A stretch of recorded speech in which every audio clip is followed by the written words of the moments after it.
MMC सीसीपीज के बारे में आपको बताना चाहूँगा। सीसीपीज का मतलब होता है हमारा द कॉम्प्लेक्स कैंडलस्टिक पैटर्न्स।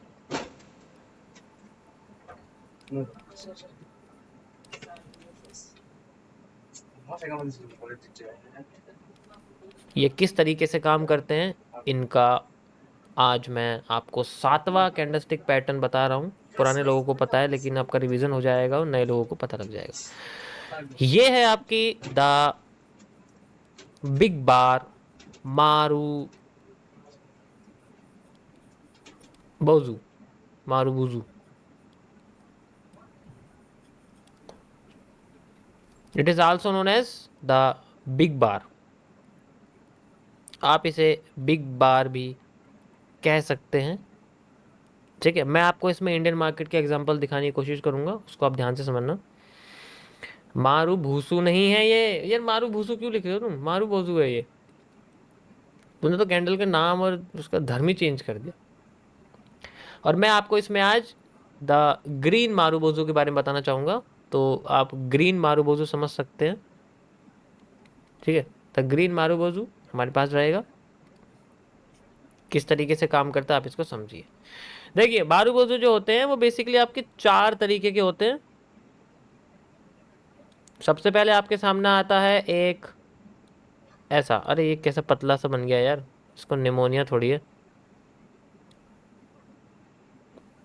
ये हुई ना बात, एक ऐसा। ठीक है, इसमें कुछ नहीं होता। उसके बाद एक और आता है, देखो इनकी बॉडी तो सबकी सेम सी रहती है, बस इनका जो विक्स की अलाइनमेंट है वो थोड़ी सी चेंज हो जाती है। You can easily C like this, जो विक होती है ना, विक, वो चेंज हो जाती है।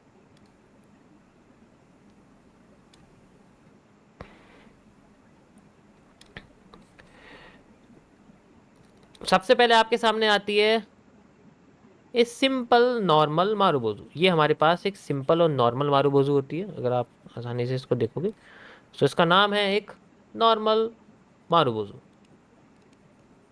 Normal marubozu. मैं इसको इस तरीके से कहता हूँ, MB। उसके बाद आती है आपके सामने जिसे हम लोग बोलते हैं द अवेयरनेस कैंडल।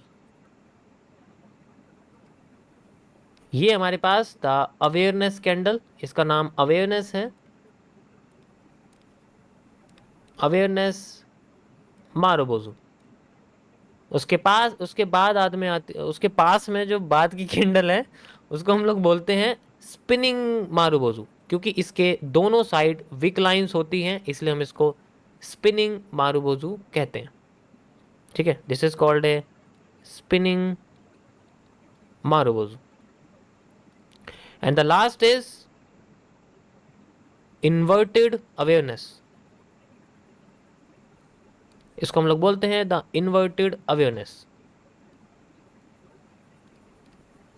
ठीक है, मेरी आवाज सबको साफ आ रही है, स्ट्रीम लैग तो नहीं कर रही है?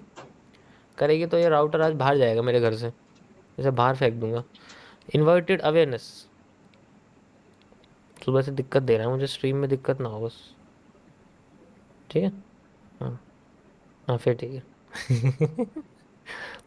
बच गया बेटा। ऊपर ही लगा रखा है मैंने, चेंज कर दिया ना। ओके, सो अब मैं आपको, ये मैंने आपको स्ट्रक्चरल एनालिसिस बता दिया है शेप के बारे में कि किस तरीके से हमारा जो है काम करती है। ये है स्ट्रक्चर एनालिसिस, कि शेप के बेसिस पे हम किसको क्या नाम देते हैं।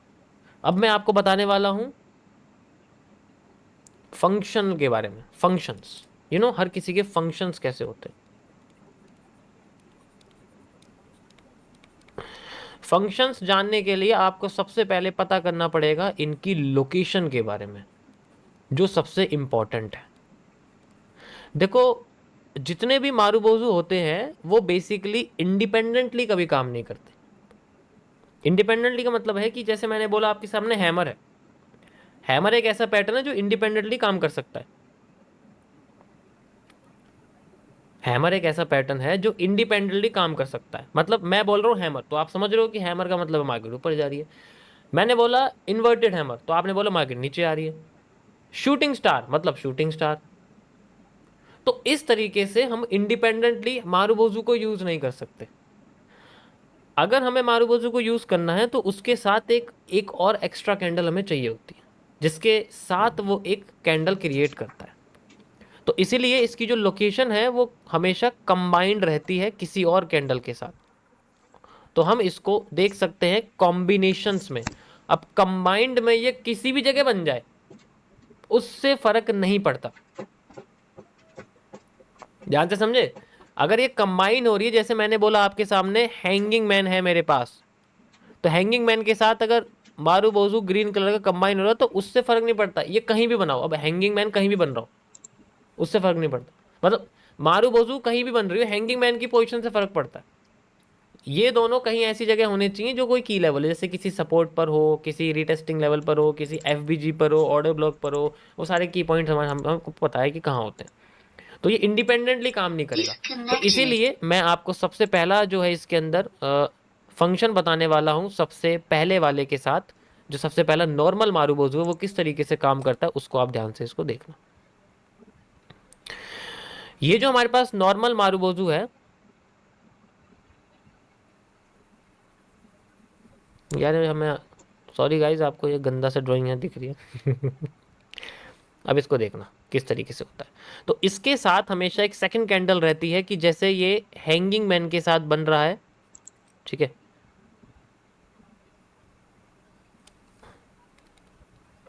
ये हैंगिंग मैन है ना, और ये हमारे पास में ग्रीन मारूबोजू। तो ये दोनों मिलके क्या बनाते हैं, एक, इस केस में ये मारूबोजू बन जाता है एक पावरफुल बुलिश एनगल्फिंग का pattern, and it is one of the most powerful bullish engulfing pattern in the world. You can see it here. मैं आपको दिखाता हूं कहां पर है ये, ठीक है। यहाँ पर भी नहीं है।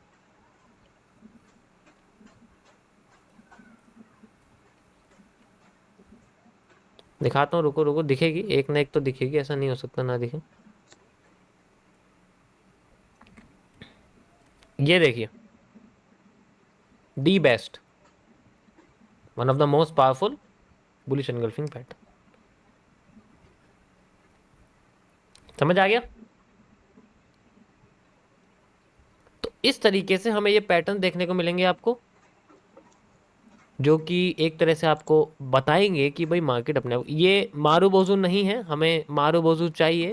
उसके साथ आपको ये अभी इसमें दिख नहीं रही, किसी और में भी चेक कर लोगे दिख जाएगी, इसकी कोई बात नहीं है। बट मैं आपको किसी और मार्केट में दिखाता हूँ, गोल्ड में देखते हैं, गोल्ड में दिख जाए।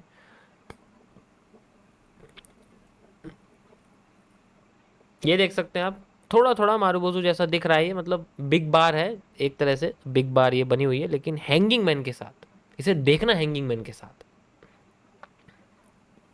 हैंगिंग मैन है।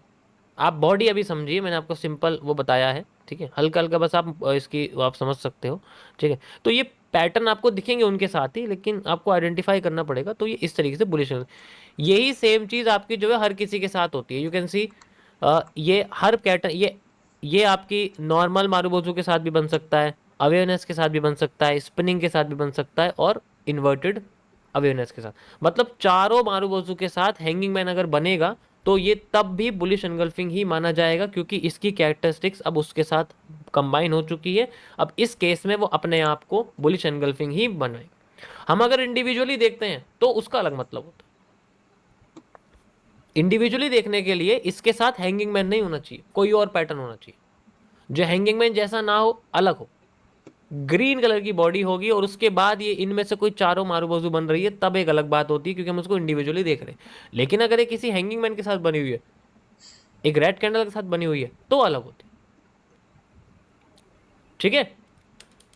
अब कोई सी भी कंबाइन कर सकते हो, मैंने बोला ना चारों में से ये हैंगिंग मैन के साथ बन के बनते। अब बात करते हैं सेकंड मारूबोजू के बारे में, क्योंकि इसके बाद इसके बारे में कुछ ज़्यादा खास इन्फॉर्मेशन नहीं है। आप कह सकते हो कि ये एक बिग बार है, और ये मार्केट में ज़्यादातर आपको आईएफसीज के साथ भी देखने को मिल सकती हैं। यानी कि जैसे मार्केट अपने आप को किसी भी कंडीशन से लेके जा रही है, तो मैंने इसमें आईएफसी का आपको एक्सप्लेन किया हुआ है, आई थिंक आपको याद होगा। मैं एक बार देख लेता हूँ यहाँ पर अगर किया हुआ है तो। ये आप देख सकते हैं, ये आपको एक आईएफसी की तरह दिखेगी। ये एक आईएफसी कैंडल्स का एक कॉन्सेप्ट है जिसमें आप एफवीजी के बेसिस पे इस कैंडल को इस्तेमाल कर सकते हो। एफवीजी ज़्यादातर लोगों को पता ही है कैसे होता है, ठीक है, समझ आया।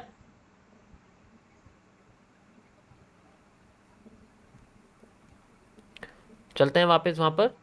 अब बात करते हैं सेकंड कैंडल के बारे में, जो कि हमारे पास है अवेयरनेस। देखो ये एक ऐसी कैंडल है जो हमें अवेयर करती है कि मार्केट का जो ट्रेंड है वो चेंज होने वाला है। मार्केट का जो ट्रेंड है वो चेंज होने वाला है। तो ट्रेंड चेंजिंग के बारे में ये हमें बताती है, और ये डायरेक्ट इन्फ्लुएंस नहीं करती कि बनी और ट्रेंड चेंज हो गया। ये क्या करती है, ये बेसिकली आपको 10 से 20 कैंडल के अंडर पहले ही एक तरह से हमें सिग्नल करती है कि मार्केट अपने आप को उठाने की कोशिश कर सकती है आगे।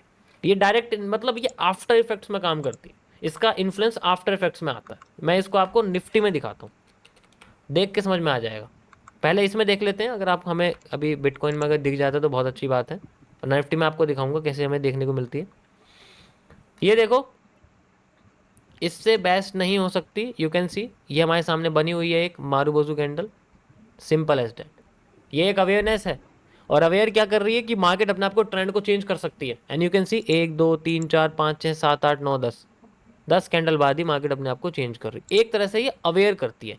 ये पता ये क्या है, ये सब चीज़ें सिग्नल्स के लिए होती है, एक एक्स्ट्रा एविडेंस के लिए होती है। जैसे अब मैं लॉयर हूँ, तो मुझे पता है मुझे अपने क्लाइंट को बचाने के लिए ज़्यादा तो उसके उसके फेवर में एविडेंस चाहिए।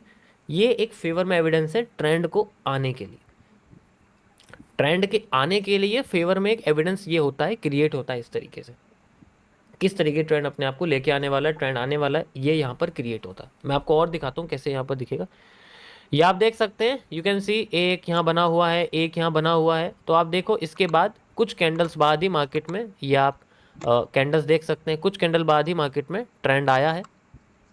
वो डिपेंड करेगा कितनी उससे पहले सप्लाई आई है, फिर कितनी सप्लाई आई है, लेकिन ट्रेंड तो दिखेगा। तो ये एक तरह से इन्फ्लुएंस करता है, बताता है हमें कि एक सिग्नल्स हमें क्रिएट हो रहे हैं, आपके फेवर में ट्रेंड आ सकता है, but after the 10 to 12 candles हो सकती हैं। मैं आपको ये आपकी प्रिय निफ्टी में भी दिखाता हूँ, और इसको तुम बड़े टाइम फ्रेम में कहोगे बड़े में दिखा दूंगा, छोटे में कहोगे छोटे में दिखा दूंगा। Okay, so let's see where is that. ये यहाँ से बननी शुरू हुई, यहाँ से बननी शुरू हुई, and you can see after a few candles market tries to create a trend. Trend बनता चला गया। देखो उसके बाद एक भी अवेयरनेस नहीं है, पूरे ट्रेंड में एक अवेयरनेस नहीं है। तो ये एविडेंस क्रिएट करती है कि कुछ तो मूव है जो स्ट्रक्चर को तोड़ सकता है, जो हमारे कंसोलिडेशन को भगा सकता है। वो एक एविडेंस क्रिएट करने की कोशिश करता है ये मूव। और दिखाता हूँ मैं आपको, चलो इसको मैं आपको 1 आवर के टाइम फ्रेम पे दिखाता हूँ। 1 आवर के टाइम फ्रेम पे चलते हैं, और यहाँ दिखाता हूँ थोड़ा बड़ा, ताकि तुम्हें ये ना लगे कि हाँ ये तो यार 1 मिनट में ही काम कर रहा है ना। This is simple as that, you can easily see like this. ये नहीं तो आप ये भी देख सकते हो, ये तो नहीं है, लेकिन ये सबसे बेस्ट है। इसके अलावा और कोई अवेयरनेस है ही नहीं है। It's awaring about the upcoming trend, simple as that. और कुछ इसके अंदर नहीं है। आप ये भी देख सकते हैं, ये भी हमें एक अवेयरनेस कैंडल की ही झलक दे रही है। समझ आया सभी को? तो कैंडल का मतलब एंट्री नहीं होता, पहले ये समझ लो याद से। 99% कैंडल का मतलब एंट्री नहीं है किसी जगह पे। हैमर का मतलब ये नहीं कि हैमर उठाना शुरू करेगा, नहीं, वो हैमर इंडिकेट कर रहा है कि उठेगी तो जरूर, लेकिन अभी नहीं उठेगी। पहले मैं 2-3 बार फेक फेक अपना मूव दूंगा, उसके बाद उठने की कोशिश करेगी मार्केट। तो ये चीज जानना बड़ा जरूरी है कि मार्केट के 99% मूव आपके आफ्टर इफेक्ट में आते हैं, कि वो पहले काम नहीं करेंगे, वो बाद में काम करेंगे। अब बाद तक काम करने के लिए पेशेंस किसके पास है? किसी के पास नहीं। तो इसलिए फिर लोगों का नुकसान होता है।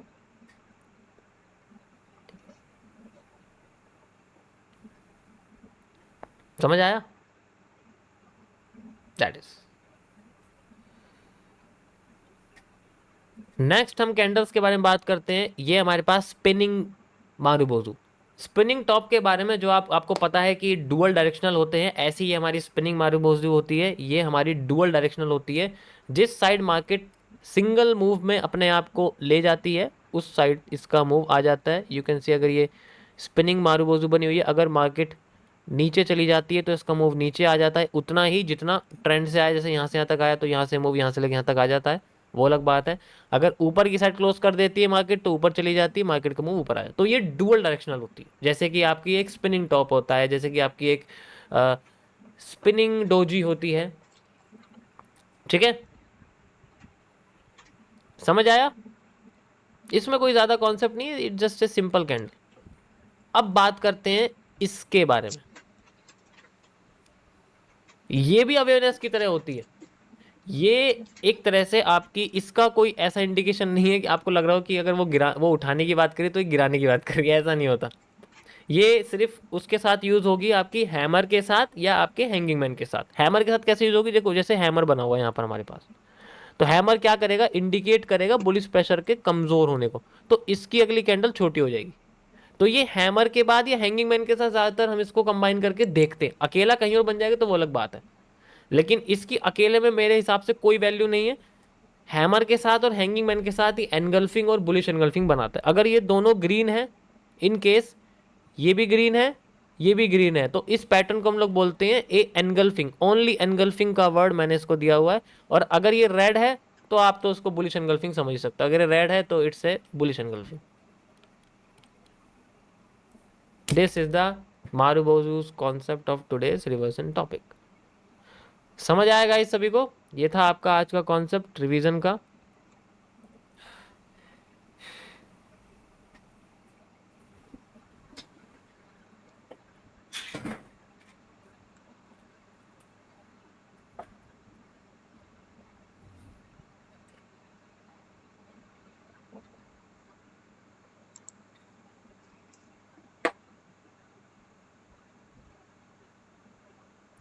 मारुबोजू ऑपरेटर, अरे नहीं, ऑपरेटर के बारे में कोई कुछ नहीं कहेगा। 1 मिनट पे ऑपरेटर आ जाता है, तुम्हें पता ही है। 1 मिनट के टाइम फ्रेम पे ऑपरेटर आ जाता है। 1 मिनट के टाइम फ्रेम पे ऑपरेटर आ जाता है, तो पता ही है ऑपरेटर के बारे में, क्या दिक्कत है।